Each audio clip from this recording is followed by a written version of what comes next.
ಇಷ್ಟೊಂದು ಮಾತಾಡ್ದೆ first ಬಾಲಲ್ಲಿ out ಆಗ್ಬಿಟ್ಟಲ್ಲ.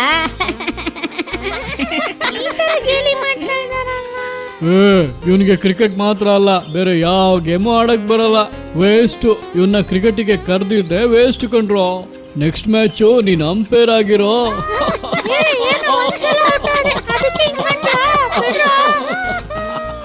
ಏ ಜೇಟು, umpire ಆಗಿರ್ಬೇಕು ಅಂದ್ರೆ ಮೊದಲು ಚೆನ್ನಾಗಿ ಕ್ರಿಕೆಟ್ ಆಡಕ್ ಗೊತ್ತಿರ್ಬೇಕು.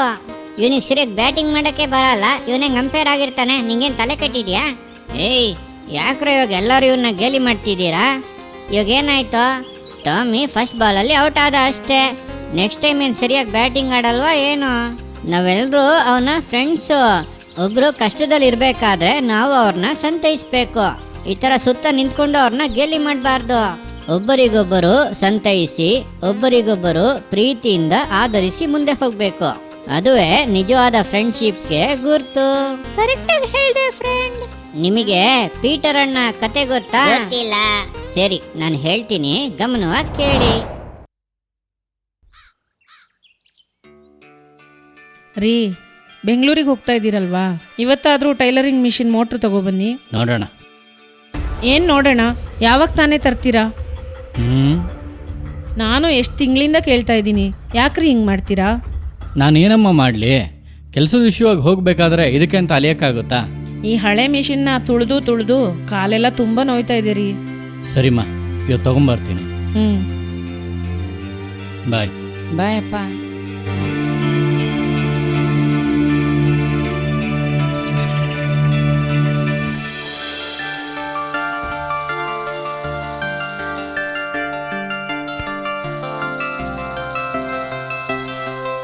ತಗೋ. ಥ್ಯಾಂಕ್ಸ್ ರೀ. ಇದು ಒಳ್ಳೆ ಕಂಪ್ನಿ ಮೋಟ್ರ್ ತಾನೇ? ಒಳ್ಳೆ ಕಂಪ್ನಿನೇ, ಹೋಗಿ ಕೆಲಸ ನೋಡು.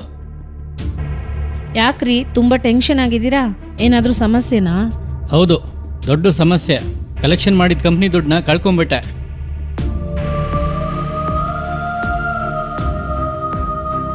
ಎಷ್ಟು ರೀ? 82,000. 82,000ನಾ? ಪೊಲೀಸ್ಗೇನಾದರೂ ಕಂಪ್ಲೇಂಟ್ ಕೊಟ್ರೆ ರೀ? ಕೊಟ್ಟಾಯ್ತಮ್ಮ. ಆದರೆ ಕಂಪ್ನಿಲಿ ಹಣ ಕಟ್ಟಿಲ್ಲ ಅಂದರೆ ಕೆಲಸ ಹೋಗುತ್ತೆ ಅಂತ ಹೇಳಿದರು. ರಮೇಶ್ ಹತ್ರ ಸಾಲ ಇಸ್ಕೊಂಡು ನನ್ನ ಕಂಪ್ನಿ ಕೊಟ್ಬಿಟ್ಟೆ. ಆದರೆ ಇನ್ನು ಮುಂದೆ ಅರ್ಧ ಸಂಬಳ ಸಾಲ ತೀರ್ಸೋಕ್ಕೆ ಹೋಗುತ್ತೆ. ಇದಕ್ಕೇನೆ ಕಂಪ್ನಿ ಹಣನ ಕೈಲಿ ಇಟ್ಕೊಂಡು ಪರ್ಸನಲ್ ಕೆಲಸನ ಮಾಡೋಕ್ಕಾಗೋದಿಲ್ಲ ಅಂತ ಹೇಳೋದು.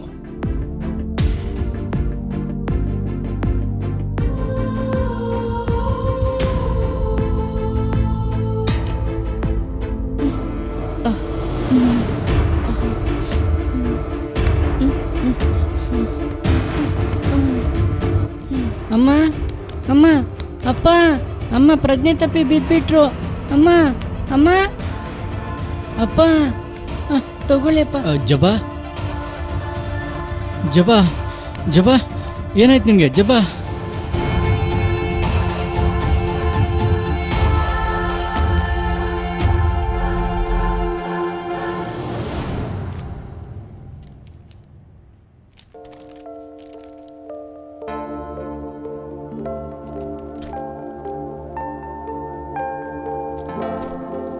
ರಿಪೋರ್ಟ್ ಎಲ್ಲ ನಾರ್ಮಲ್ ಆಗೇ ಇದೆ. ನಿದ್ದೆ ಇಲ್ದಲೆ ತುಂಬಾ ಹೊತ್ತು ಬಟ್ಟೆ ಹೊಲ್ದಿರೋದ್ರಿಂದ BP ಜಾಸ್ತಿ ಆಗಿದೆ. 1 ಮಂತಿಗೆ ಟ್ಯಾಬ್ಲೆಟ್ ಬರ್ಕೊಡ್ತೀನಿ, ಸರಿ ಆಗ್ಬಿಡುತ್ತೆ.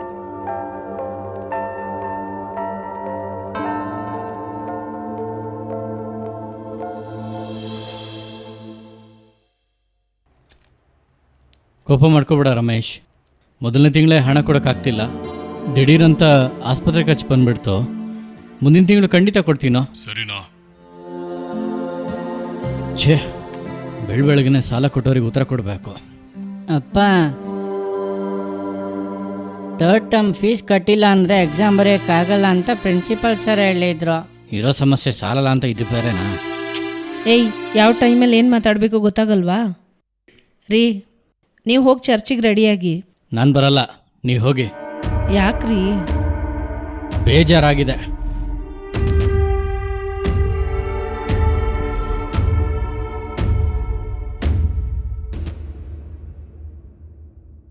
ಸರ್, ಇನ್ನೊಂದು ವಾರದಲ್ಲಿ ಹೇಗಾದರೂ ಫೀಸ್ ಕಟ್ತೀನಿ ಸರ್. ಸ್ವಲ್ಪ ದಯೆ ತೋರಿಸಿ. ಸಾರಿ ಸರ್, ಫೀಸ್ ಕಟ್ತಾ ನಿಮ್ಮ ಮಗನ್ನ ಎಕ್ಸಾಮ್ ಬರಲಿಕ್ಕೆ ಬಿಡ್ಲಿಕ್ಕಾಗಲ್ಲ.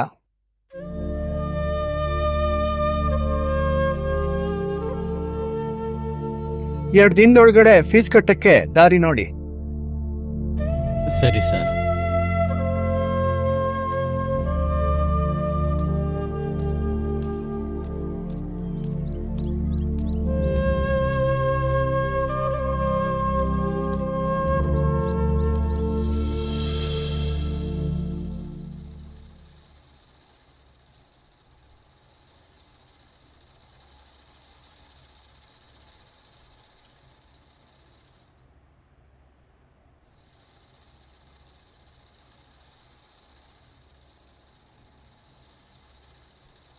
ಮೋಟ್ರ್ ಇಟ್ಕೊಂಡು ಯಾಕೆ ಕಾಲಲ್ಲಿ ತುಳಿತಾ ಇದೆಯಾ? ಮೋಟರ್ ರಿಪೇರಿ ರೀ, ಅಂಗಡಿಗೆ ಫೋನ್ ಮಾಡಿ ಹೇಳಿದ್ದೀನಿ, ಬಂದು ನೋಡ್ತೀನಿ ಅಂತ ಹೇಳಿದ್ದಾರೆ. ಮುಟ್ಟಿದ್ದೆಲ್ಲ ಸಮಸ್ಯೆನೇ ಆಗಿದೆ. ಅಪ್ಪ ಹ್ಞೂ, ಪ್ರಾರ್ಥನೆ ಮಾಡೋಣ ಅಪ್ಪ. ಸಮಸ್ಯೆ ಮೇಲೆ ಸಮಸ್ಯೆ, ಇದರಲ್ಲಿ ಪ್ರಾರ್ಥನೆ ಒಂದು ಕಡಿಮೆ ಇದೆ. ಸಮಸ್ಯೆ ಅಂದರೆ ಪ್ರಾರ್ಥನೆ ಮಾಡಬಾರ್ದಾ ಅಪ್ಪ? ನಿಮ್ಮ ಪರಿಸ್ಥಿತಿ ಅರ್ಥ ಆಗುತ್ತಪ್ಪ, ಅದಕ್ಕೆ ಅಂತ ಏಸಪ್ಪನ ಮೇಲಿರೋ ಪ್ರೀತಿನ ಬಿಟ್ಬಿಡ್ಬೇಡಿ ಅಪ್ಪ.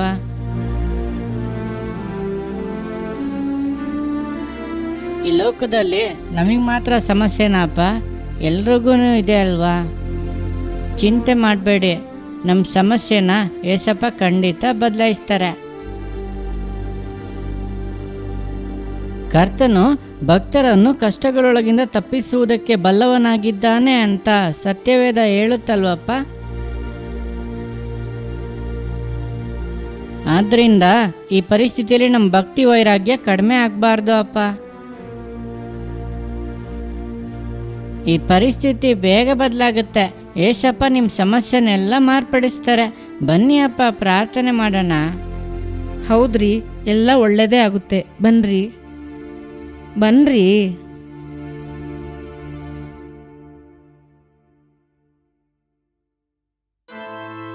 ಏಸಪ್ಪ, ಕಳ್ಕೊಂಡಿರೋ ಹಣ ಸಿಗಬೇಕು, ನಮ್ಮ ಸಮಸ್ಯೆನೆಲ್ಲ ನೀವೇ ನೀಗಿಸ್ಬೇಕು. ಆಮೇನ್.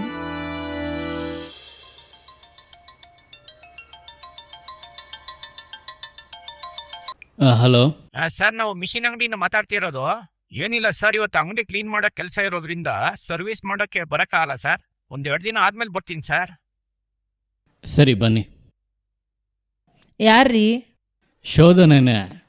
ಮೋಟ್ರ್ ಸರ್ವಿಸ್ ಮಾಡೋಕ್ಕೆ ಇವತ್ತು ಬರಲ್ವಂತೆ, 2 ದಿನ ಆದಮೇಲೆ ಬರ್ತಾರಂತೆ. ಶೋಧನೆ ಅಂತ ನಗ್ತಾ ಹೇಳ್ತಾ ಇದ್ದೀರಾ?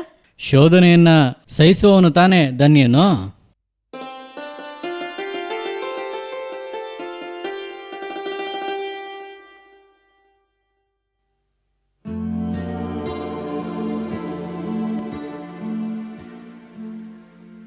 ಹಲೋ, ಈ ತಿಂಗಳು ಕಾರಣ ಹೇಳ್ತಾ ಇದ್ದೀನಿ ಅಂತ ಅನ್ಕೋಬೇಡ ರಮೇಶ್.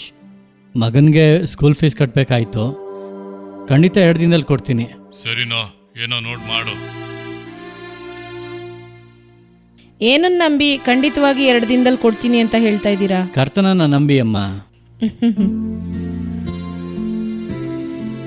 ಸ್ಯಾಮ್, ಅಪ್ಪ, ನೀನು ನನ್ನ ಸಂತೈಸಿಲ್ಲ ಅಂದರೆ ನಾನಿಷ್ಟು ಸಂತೋಷವುಳ್ಳವನಾಗಿ ಬದಲಾಗ್ತಿತ್ತಿಲ್ಲ.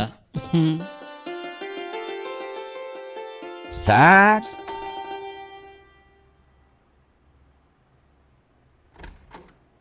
ನಮಸ್ಕಾರ ಸರ್. ಸರ್, ನೀವು ತುಂಬಾ ಅದೃಷ್ಟವಂತರು ಸರ್. ಯಾಕೆ? ತಗೊಂಡು 2 ತಿಂಗಳಲ್ಲೇ ಓಡದೇ ಇರೋ ಮೋಟ್ರನ್ನ ತಗೊಂಡಿದ್ದಕ್ಕ? ಇಲ್ಲ ಸರ್,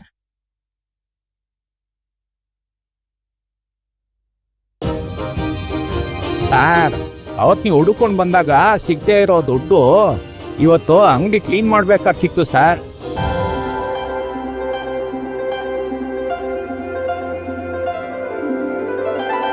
ತಗೊಳ್ಳಿ ಸರ್.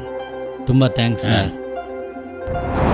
ನೋಡಿದ್ರಾ ಫ್ರೆಂಡ್ಸ್, ಆ ಹುಡುಗ ಎಷ್ಟು ಜವಾಬ್ದಾರಿಯಿಂದ ಇದ್ದ ಅಂತ. ಆ ಚಿಕ್ಕ ವಯಸ್ಸಿನಲ್ಲಿ ಅಪ್ಪನ ಕಷ್ಟದ ಪರಿಸ್ಥಿತಿಯನ್ನು ಅರ್ಥ ಮಾಡಿಕೊಂಡು ಯಾವ ಥರ ಸಂತೈಸುವವನಾಗಿ ಕಾರ್ಯ ಮಾಡ್ದ. ನಾವು ಕೂಡ ಅದೇ ಥರ ಒಬ್ರು ಕಷ್ಟದಲ್ಲಿರುವಾಗ, ಇಕ್ಕಟ್ಟಲ್ಲಿರುವಾಗ ಅವ್ರನ್ನ ನೋಡಿ ಕೈತಟ್ಟಿ ನಗೋದಲ್ಲ, ಅವ್ರನ್ನ ಸಂತೈಸ್ಬೇಕು. ಸಾರಿ ಗುಣ ಟಾಮಿ. ಸಾರಿ ಫ್ರೆಂಡ್. ಮಿಕ್ಕಿಗೂ ಟಾಮಿಗೂ ಬೇಗ ನಾನು ಯಾರು ಅಂತ ತೋರಿಸ್ತೀನಿ. ಸರಿ, ನಾವು ಹೋಗಿ ಬರ್ತೀವಿ. ಇರಿ ಇರಿ ಇರಿ, ಈ ದುಃಖದ ಸಮಯವನ್ನ ಸಂತೋಷವಾಗಿ ಬದಲಾಯಿಸೋಣವಾ? ನಿಮ್ಮೆಲ್ರಿಗೂ ಸೌತೆಕಾಯಿ ತಂದಿದ್ದೀನಿ.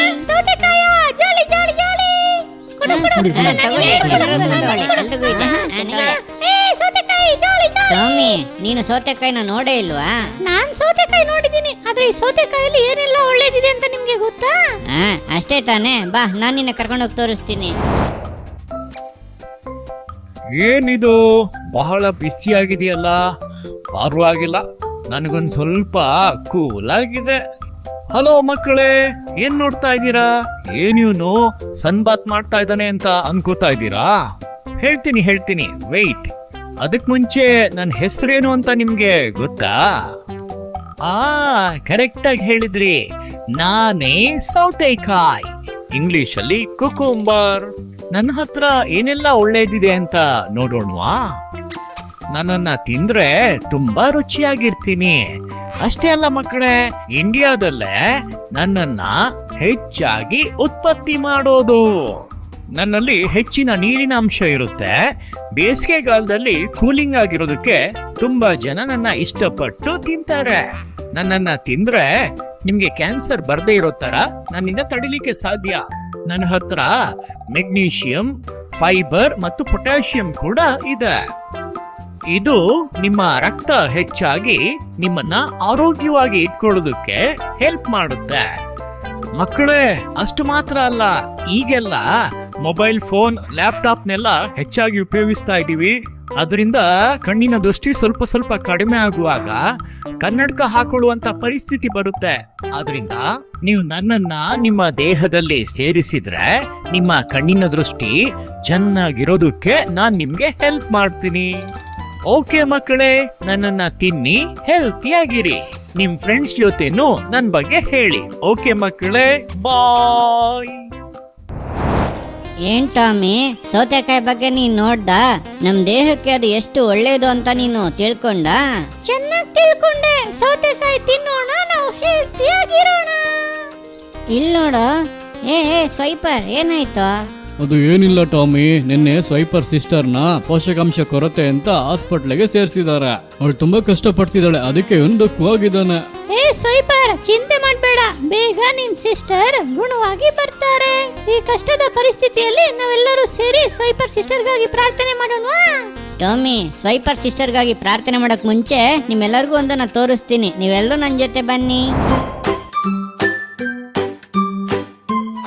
ಗ್ರಾಮಗಳಲ್ಲಿ ಬಾಳುವ ಚಿಕ್ಕ ಮಕ್ಕಳ ಬಗ್ಗೆ ಇಂದು ನೋಡಲಿದ್ದೇವೆ.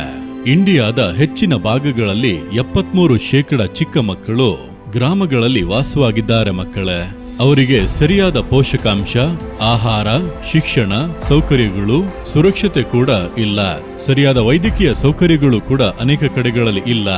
ಅಷ್ಟೇ ಅಲ್ಲ, ಇವರಿಗೆ ಸರಿಯಾದ ಸುರಕ್ಷತೆ ಇಲ್ಲ. ಅನೇಕ ಮಕ್ಕಳು ಗ್ರಾಮಗಳಲ್ಲಿ ತಪ್ಪಾಗಿ ನಡೆಸಿಕೊಳ್ಳಲ್ಪಡುತ್ತಿದ್ದಾರೆ. ಸೌಕರ್ಯಗಳಿಲ್ಲದೆ ಅನೇಕರು ಚಿಕ್ಕ ವಯಸ್ಸಿನಲ್ಲೇ ಕೆಲಸಕ್ಕೆ ಹೋಗುತ್ತಾರೆ. ಎಷ್ಟು ಪರಿತಾಪ ಅಲ್ಲವಾ ಮಕ್ಕಳೇ? ಅನೇಕ ಮಕ್ಕಳ ಹೆತ್ತವರು ಕೆಲಸ ಇಲ್ಲದೆ ಬಡತನದಲ್ಲಿ ಬಾಳುತ್ತಿದ್ದಾರೆ. ಹೀಗಾಗಿ ಶಿಕ್ಷಣ ಸಿಗದೆ, ಊಟ ಇಲ್ಲದೆ ಇತರ ಮಕ್ಕಳಂತೆ ಇವರು ಸಂತೋಷವಾಗಿರಲು ಆಗುತ್ತಿಲ್ಲ. ಈ ಮಕ್ಕಳು ಮನ ಮುರಿದವರಾಗಿ ಇದ್ದಾರೆ ಫ್ರೆಂಡ್ಸ್. ಇವರು ತಪ್ಪಾದ ಅಭ್ಯಾಸಗಳಿಗೆ ದಾಸರಾಗಿ ಮತ್ತು ತಪ್ಪಾದ ತೀರ್ಮಾನಗಳನ್ನು ತೆಗೆದುಕೊಳ್ಳುತ್ತಾರೆ. ಅನೇಕ ಚಿಕ್ಕ ಮಕ್ಕಳು ಪೋಷಕಾಂಶದ ಕೊರತೆಯಿಂದ ಬಾಧಿಸಲ್ಪಟ್ಟಿದ್ದಾರೆ. ಪೋಷಕಾಂಶಗಳು ಇಲ್ಲದೆ ಇವರಿಗೆ ರೋಗ ನಿರೋಧಕ ಶಕ್ತಿ ಕಡಿಮೆ ಆಗಿದೆ. ಹೀಗಾಗಿ ರೋಗ ಸುಲಭವಾಗಿ ಬಾಧಿಸುತ್ತದೆ.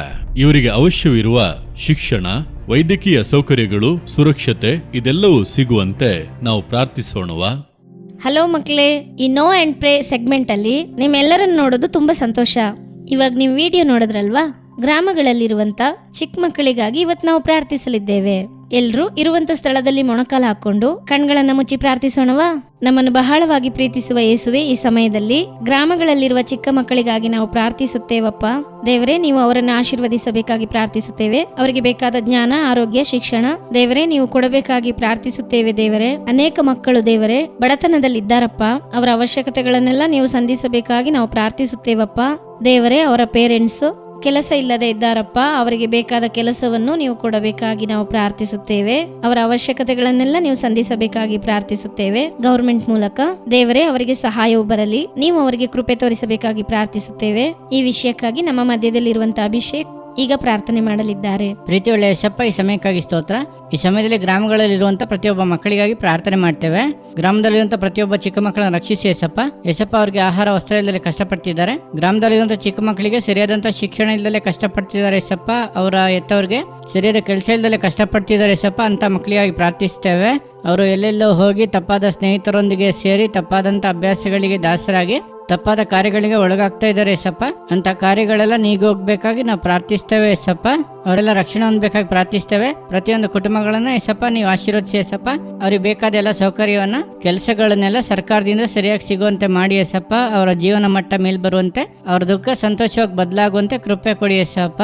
ಹಗಲು ರಾತ್ರಿ ಅವರನ್ನ ಕಾಪಾಡಿ ಅವರ ಅವಶ್ಯಕತೆಗಳನ್ನೆಲ್ಲ ಸಂಧಿಸಿ ಯೇಸಪ್ಪ. ನಮ್ಮ ಪ್ರಾರ್ಥನೆ ಕೇಳಿ ನೀವು ಅದ್ಭುತ ಮಾಡೋ ಪ್ರೀತಿಗಾಗಿ ಸ್ತೋತ್ರ. ಯೇಸುವಿನ ನಾಮದಲ್ಲಿ ಪ್ರಾರ್ಥಿಸುತ್ತೇವೆ ನಮ್ಮ ತಂದೆಯೇ, ಆಮೇನ್. ಓಕೆ ಮಕ್ಕಳೇ, ಇವಾಗ ನಾವು ಮುಖ್ಯವಾದ ಒಂದು ವಿಷಯಕ್ಕಾಗಿ ಪ್ರಾರ್ಥಿಸಲಿದ್ದೇವೆ. ಅದು ಏನು ಅಂತಂದ್ರೆ, ದೇವರು ಮೋಹನ್ ಅಂಕಲ್ಗೆ ಕೊಟ್ಟಿರುವಂತ ಯೋಜನೆ. ಅದು ಏನು ಅಂದ್ರೆ 50 ಕೋಟಿ ಆತ್ಮಗಳಿಗೆ ಸುವಾರ್ತೆ ಸಾರಬೇಕು, 5 ಕೋಟಿ ಆತ್ಮಗಳನ್ನು ಆದಾಯ ಮಾಡಬೇಕು. ಮಕ್ಕಳ ಸೇವೆಗೆ ಕೊಡಲ್ಪಟ್ಟ ಯೋಜನೆ ಏನು ಅಂದ್ರೆ 10 ಕೋಟಿ ಆತ್ಮಗಳಿಗೆ ಸುವಾರ್ತೆ ಸಾರಬೇಕು, 1 ಕೋಟಿ ಆತ್ಮಗಳನ್ನ ಆದಾಯ ಮಾಡಬೇಕು. ಇದಕ್ಕಾಗಿ ನಾವು ಪ್ರಾರ್ಥಿಸಲಿದ್ದೇವೆ. ಮೋಹನ್ ಅಂಕಲ್ನ, ಆಶ್ಲಿ ಅಕ್ಕನ್ನ ದೇವರು ಶಕ್ತವಾಗಿ ಉಪಯೋಗಿಸಬೇಕು. ಅದಕ್ಕಾಗಿ ಪ್ರಾರ್ಥಿಸೋಣ. ನಮ್ಮನ್ನು ಪ್ರೀತಿಸುವ ದೇವರೇ, ಮೋಹನ್ ಅಂಕಲ್ಗೂ ಆಶ್ಲಿ ಅಕ್ಕನಿಗೂ ಕೊಟ್ಟಿರುವಂತ ಈ ಯೋಜನೆಗಾಗಿ ಪ್ರಾರ್ಥಿಸುತ್ತೇವೆ. ನೀವು ಶಕ್ತವಾಗಿ ಅವರನ್ನು ಉಪಯೋಗಿಸಬೇಕಾಗಿ ಪ್ರಾರ್ಥಿಸುತ್ತೇವೆ. ಅವ್ರ ಟೀಮ್ ಮೆಂಬರ್ಸ್ ನ ನೀವು ಆಶೀರ್ವದಿಸಿ ಈ ಯೋಜನೆಯಲ್ಲಿ ದೇವರೇ ಅವರೆಲ್ಲರೂ ಸೇರಿ ಸೇವೆ ಮಾಡುವಂತೆ ನೀವು ಕೃಪೆ ಕೊಡಬೇಕಾಗಿ ಪ್ರಾರ್ಥಿಸುತ್ತೇವೆ. ಪ್ರತಿಯೊಬ್ಬ ಮಕ್ಕಳು ರಕ್ಷಣೆ ಹೊಂದಬೇಕು, ಅವರ ಫ್ಯಾಮಿಲಿ ಮೆಂಬರ್ಸ್ ರಕ್ಷಣೆ ಹೊಂದಬೇಕು. ಪ್ರತಿಯೊಂದು ಆತ್ಮಗಳು ಪರಲೋಕ ರಾಜ್ಯದಲ್ಲಿ ಸೇರುವಂತೆ ದೇವರೇ ಪ್ರತಿಯೊಬ್ಬೊಬ್ಬರಿಗೂ ನೀವು ಕೃಪೆ ಕೊಡಬೇಕಾಗಿ ಪ್ರಾರ್ಥಿಸುತ್ತೇವಪ್ಪ. ನೀವು ಜವಾಬ್ದಾರಿ ತೆಗೆದುಕೊಳ್ಳಿ. ಯೇಸುವಿನ ನಾಮದಲ್ಲಿ ಪ್ರಾರ್ಥಿಸುತ್ತೇವೆ ನಮ್ಮ ತಂದೆಯೇ, ಆಮೇನ್. ಓಕೆ ಮಕ್ಕಳೇ, next know and pray segment ಅಲ್ಲಿ ನಿಮ್ಮನ್ನೆಲ್ಲ ಸಂಧಿಸ್ತೀನಿ. ಬಾಯ್. ಪೋಷಕಾಂಶ ಇಲ್ದಲೆ ನನ್ನ ತಂಗಿ ಮಾತ್ರ ಕಷ್ಟಪಡ್ತಿರೋದು ಅನ್ಕೊಂಡೆ, ಆದ್ರೆ ಮಿಕ್ಕಿ ಹೇಳೋದು ನೋಡಿದ್ರೆ ಇನ್ನೂ ತುಂಬಾ ಜನ ಕಷ್ಟಪಡ್ತಾ ಇದಾರೆ ಅನ್ಸುತ್ತೆ. ಇನ್ನು ಅವ್ರಿಗೋಸ್ಕರ ಕೂಡ ನಾನು ಪ್ರೇಯರ್ ಮಾಡ್ತೀನಿ. ಯಾವತ್ತು ನಿನ್ ತಂಗಿ ತರ ಕಷ್ಟಪಡ್ತಾ ಇರೋರಿಗಾಗಿ ನೀನ್ ಪ್ರಾರ್ಥನೆ ಮಾಡಕ್ ಸ್ಟಾರ್ಟ್ ಮಾಡ್ದೋ ಅವತ್ತೇ ನಿನ್ ತಂಗಿ ಗುಣವಾದ್ಲು. ಮಿಕ್ಕಿ ಒಬ್ಬರನ್ನೊಬ್ಬರು ಸಂತೈಸ್ಬೇಕು ಅಂತ ಹೇಳ್ದ, ನಾವು ಮತ್ತೊಬ್ಬರನ್ನು ಸಂತೈಸ್ಬೇಕು ಅಂತ ಹೇಳ್ದ. ಈಗ ನಮ್ಮ ಸುದರ್ಶನಣ್ಣ ಅದ್ರ ಬಗ್ಗೆ ಏನ್ ಹೇಳ್ತಾರೆ ಅಂತ ಕೇಳೋಣ. ಹಲೋ ಮಕ್ಕಳೇ, ಪ್ರೈಸ್ ದ ಲಾರ್ಡ್. ಎಲ್ಲರೂ ಹೇಗಿದ್ದೀರಾ? ಚೆನ್ನಾಗಿದ್ದೀರಾ? ಏಸಪ್ಪನ ಕೃಪೆಯಿಂದ ನೀವೆಲ್ಲರೂ ಚೆನ್ನಾಗಿದ್ದೀರಾ ಅಂತ ಅನ್ಕೋತೀನಿ.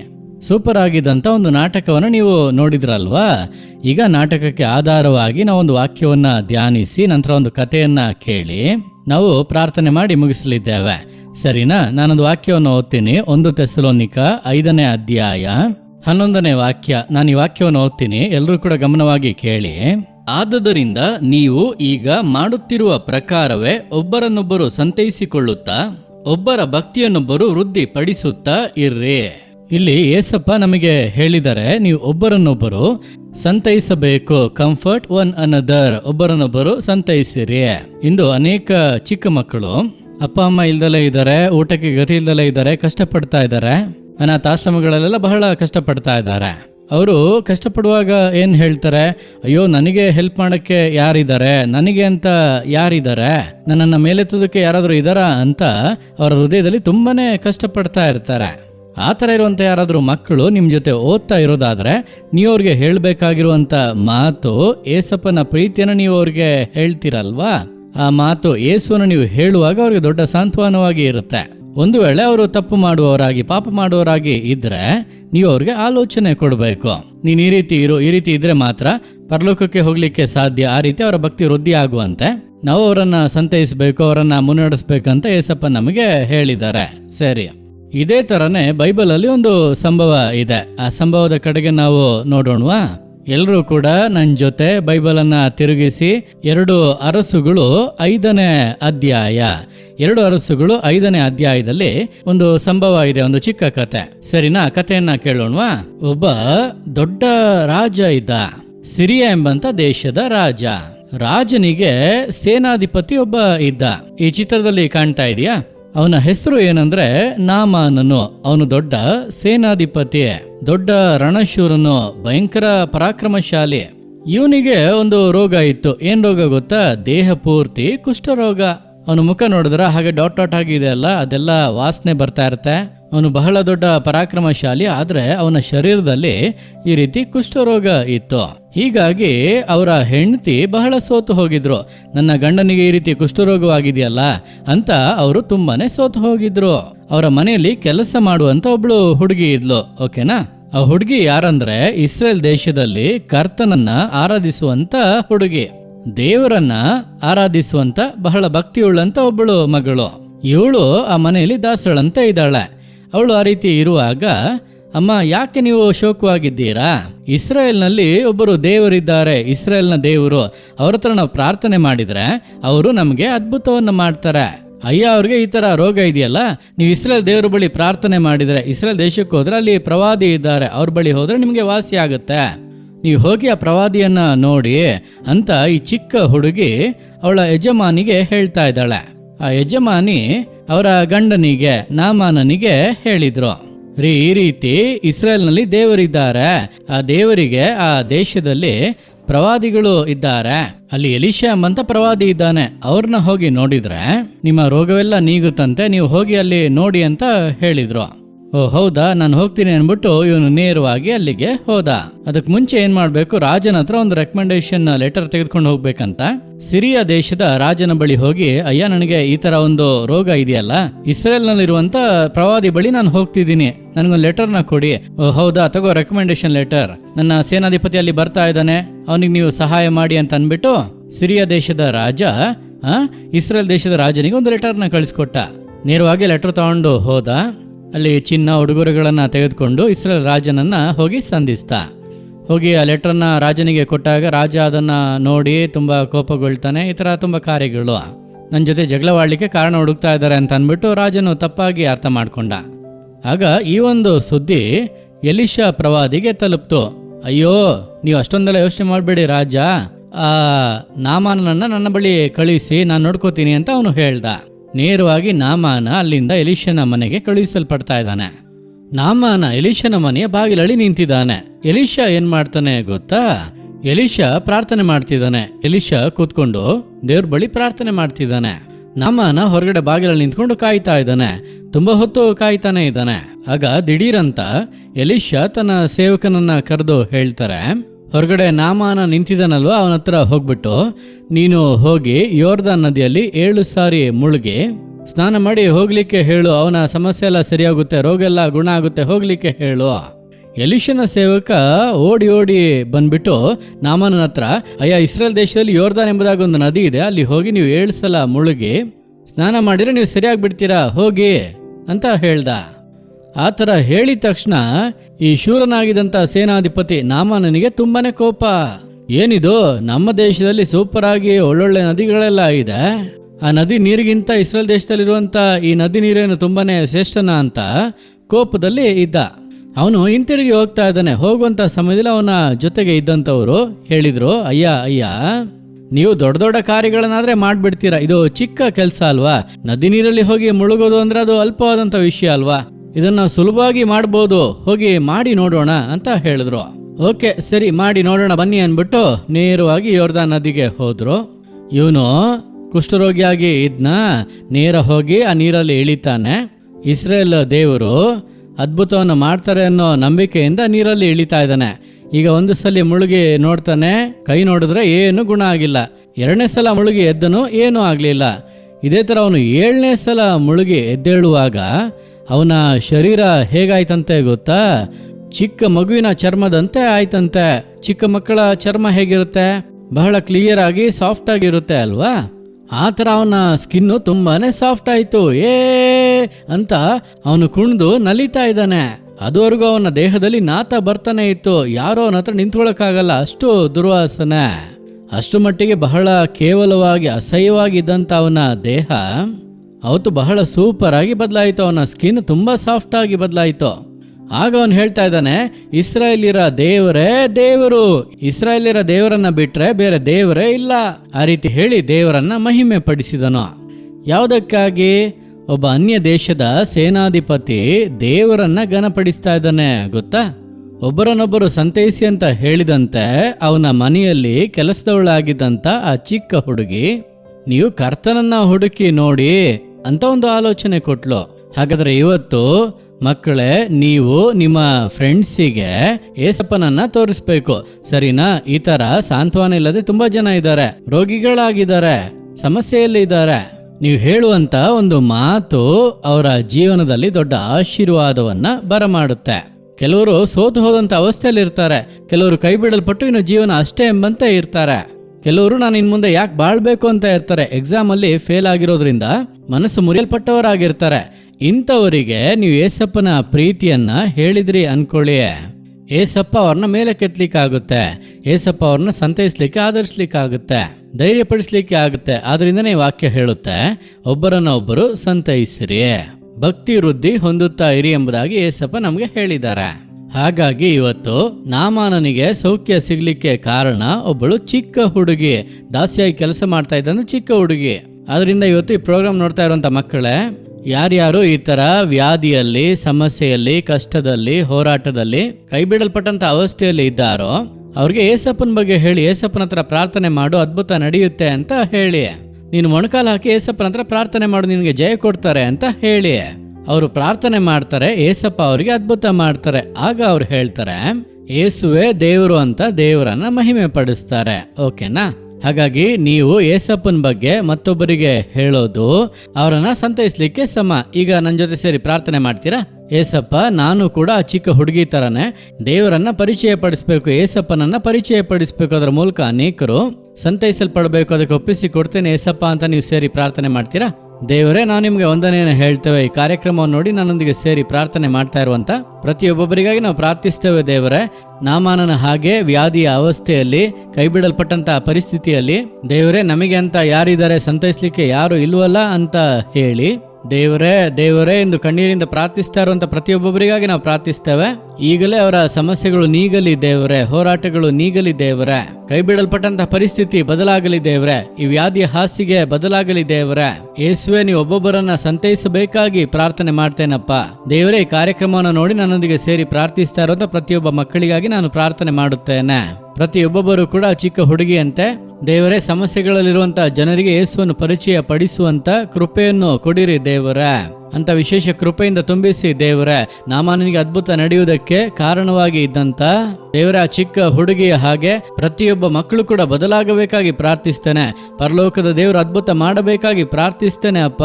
ಅಂತಹ ಕೃಪೆಯಿಂದ ಪ್ರತಿಯೊಬ್ಬೊಬ್ಬರನ್ನ ತುಂಬಿಸಿ ದೇವರೇ. ದೇವರೇ, ನೀವು ಆ ರೀತಿ ಮಾಡುವಂತ ಪ್ರೀತಿಗಾಗಿ ನಿಮಗೆ ಸ್ತೋತ್ರ ಸ್ತೋತ್ರ. ಎಲ್ಲ ಮಹಿಮೆಯನ್ನು ನಾವು ನಿಮಗೆ ಸಲ್ಲಿಸುತ್ತೇವೆ.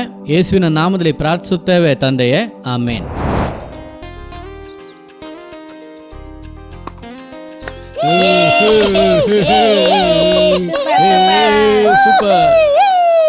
ಪರವಾಗಿಲ್ಲ, ಇವತ್ ಮ್ಯಾಚ್ ಅಲ್ಲಿ ಸೂಪರ್ ಆಗಿ 6 ಹೊಡೆದೆ.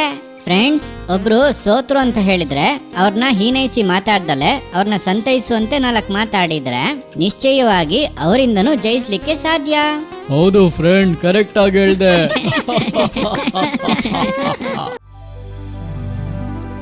ಜಾಲಿ time, Jesus redeems ministries, Nalumavadi, Thoothukudi district 628211.